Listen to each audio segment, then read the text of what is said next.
Peter, what do you even make of students taking this exam in a pandemic with all the, psychological impact of having to concentrate on passing a test when you have to deal with, some of your classmates testing positive, parents going crazy? Your thoughts on this? Yes, I think it's a psychological issue that we have to deal with.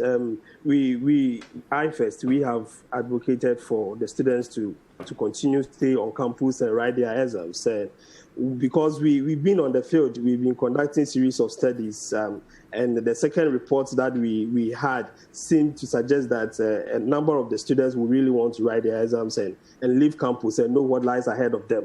So we are fully aware that the students, some of them are prepared fully to undertake the exams. But then we also realize that some of them are not in the right frame of mind to write the exams.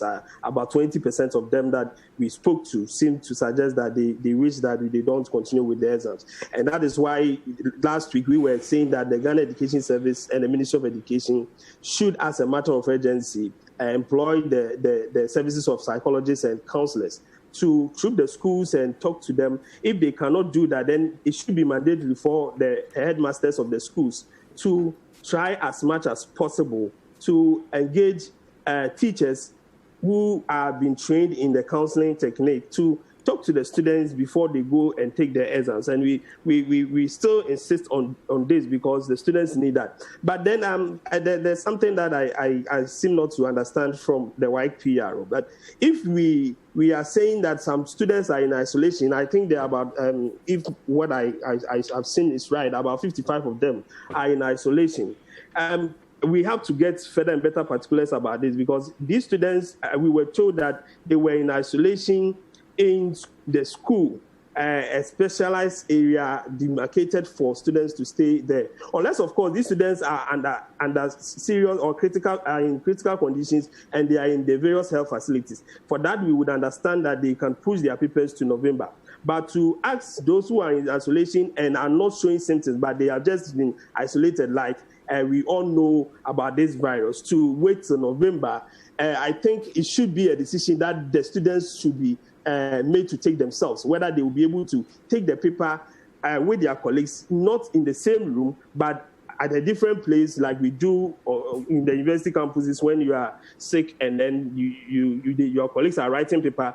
They bring the paper to you wherever you are. I think that arrangement should be made. If the students are willing and able to write the papers, they should allow them to write the papers and not let them wait till November. I don't think that is a good call from WAEC, and as early as possible, Ghana Education Service and the ministry should look into this particular arrangement because, you see, some of them are prepared for all this work for this period, and then for no fault of theirs, they are now having this kind of a virus that they need to isolate.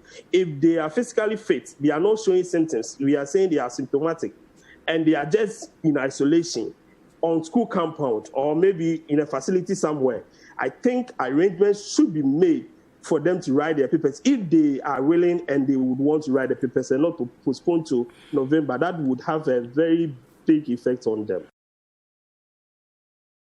I think that's, well, like Peter rightly said, I mean, the ball has been set rolling already, so we do not need to go and then rescind or try and agitate for any rescinding of any decisions that have taken place.